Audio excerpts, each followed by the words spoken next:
Hello again, prognosticators far and wide. Thanks for joining us for your Week 9 update here on the WGFP channel.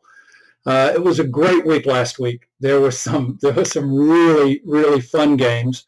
There were a couple of brutal games, but let's talk about what we saw last week. So let's start with Arkansas Auburn. Not only did Arkansas show up and deliver a little beatdown, but finally allowed Auburn to do what they've been trying to do since apparently a week after they hired poor Brian Harsin. Let him go. So I think the fun game for the next few days is going to be who they're going to hire, and are they going to hire him before they hire a new AD? We'll see. There were a couple of fun games. Notre Dame, Syracuse. Notre Dame apparently does have a little bit of a team this year, or at least trying to. So I think that could make for a fun game this week. Ohio State, Penn State. I predicted that as being a potential game, but didn't really know. Well, Penn State really absolutely did everything they needed to do to win until the fourth quarter, when Ohio State did exactly what they had to do to win and maintain their spot on top of the charts. We had a fun game with Miami and Virginia. Geez Louise, that was a little bit of a snoozer. Uh, Georgia, Florida was not the challenge that some had hoped. And if you looked at the stands, good Lord, it was barely into the first quarter, and certainly before halftime.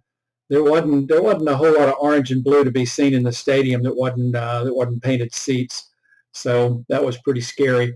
Meantime, Kansas State and Oklahoma State. Damn, Oklahoma State got whipped 48-zip. How does Man? That was record setting. Apparently, the largest shutout in history of a top 10 team by a lower ranked team. So that'll make for an interesting storyline going into this week's game. But let's see what that did to everyone's scores last week.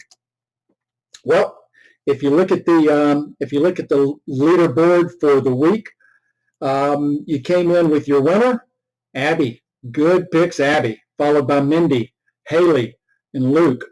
The one thing I'll point out is Abby made some really smart picks. Ended up with a really tight win, only 1 point ahead of her sister. So that made it kind of fun. And actually, only 1 point behind that was Haley, and only 1 point behind that was Luke. So the top four were absolutely kept it up tight this week. If you look at what that's done to the overall season standings, well, there hadn't been a whole lot of movement, to be honest.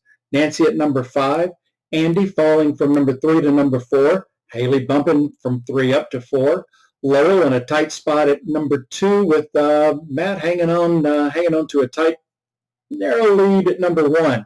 The next few weeks could be a lot of fun as we watch what happens there.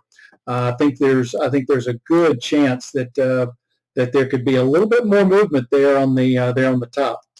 On the other hand, on the loser board, I don't think we're going to see a whole lot of more movement. At least not in the very bottom spot. But looking at the bottom, Beth Ann, Luke, Rick, Lewis, and yeah, I'm back again. And I think last week I cemented my position. I tried to pull an Uncle Lou. Anybody that remembers, he used to go through and he would pick ridiculous upsets at huge numbers, trying to make up for an entire season in 1 week. Well, it didn't really work for him then, and it definitely didn't work for me this week. So I think I'll put the Uncle Lou play back in the drawer. But let's look ahead to Week 10. I think we've got some good stuff coming up. So we've got the air attack versus ground forces with Air Force versus Army. I think that's going to be a fun game. Kentucky, Missouri ought to be fun. There's a number of good ones coming in.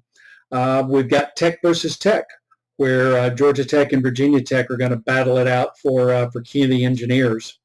The Elephants are heading down to the Bayou, so Bama's back from a break. We'll be facing off against LSU. I think everybody's really looking forward to that game. I think the week of rest will really do a lot of good for Alabama. I think we'll have clash of actual Titans when you have Tennessee, Georgia. That's really the marquee game of the week. We're all going to be watching that one really tight to see just how good both teams are. I think both teams have shown an ability to win with tremendous skill. They've also both shown a certain weakness, and I think both teams are really prepared to battle it out for what's pretty set to be now the winner of SEC East should come out of that tournament. So everybody will be looking forward to that. People will be really excited to know Miami of Ohio taking a week off. So you won't have to worry about the upset special of the week coming out of there. Thanks, everybody. Appreciate you joining us here on week 9. I look forward to seeing you again next week on the WGFP channel. Take care, everybody.